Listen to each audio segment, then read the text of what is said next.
லொகேஷனை பாருங்க.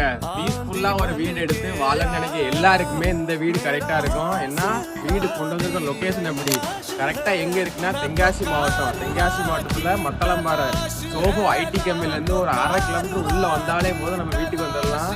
வீட்டை சுத்தி பாருங்க, பீஸ்ஃபுல்லான ஏரியா, ஃபுல்லாவே டிடிசி அப்ரூவல் பிளாட். நம்ம வீடு கட்டியிருக்கிறது பார்த்தீங்கன்னா டிடிசி அப்ரூவல் பிளாட்லாம் கட்டியிருக்காங்க. 2.25 சென்ட்ல டிடிசி அப்ரூவல் பிளாட்ல கட்டப்பட்ட நம்ம வீடு. உள்ள போயுமே ஒரு கார் பார்க்கிங், உள்ளே பார்த்தீங்கன்னா உங்களுக்கு 4 ஸ்டம்ப் எல்லாமே வந்துடும். வீட்டை சுத்தியுமே ஸ்பேஸ் விட்டுருக்காங்க. வீட்டு உள்ள போயும் ஒரு ஹாலு, 2 பெட்ரூம் வித் அட்டாச்சு பாத்ரூமோட வந்துடும். ஒரு கிச்சனுமே வந்துடும். ஒரு 500 மீட்டர் போனா போதும் சோஹோ ஐடி கம்பெனி வந்துடும். ரைட் சைட்ல பார்த்தீங்கன்னா மத்தளம்பாறை ஊரு, கவர்மெண்ட் ஸ்கூல் எல்லாமே பக்கத்துலேயே இருக்கு. ஒரு 3 கிலோமீட்டர் போனா போதும் நம்ம குற்றால அருவிக்கே போயிடலாம். ஸ்கூலு, ஐடி கம்பெனி எல்லாமே பக்கத்துலேயே வந்துடும். அந்த வீட்டுக்கு ஓனர் சொல்ல ரேட்டு பார்த்தீங்கன்னா 47 லட்ச ரூபா. அந்த 48 லட்ச ரூபாயுமே பிக்ஸ்டு பிரைஸ் கிடையாது, நெகர்சபிள் தான். நேரில் வந்தா எவ்வளவு கம்மியா எடுத்துற முடியும் அவ்வளவு கம்மியா எடுத்தாரோம். இந்த வீட்டை பத்தி வேற என்ன டீடைல் தெரிஞ்சாலும் ஸ்கிரீன்ல கொடுத்துருக்க நம்பருக்கு கால் பண்ணுங்க.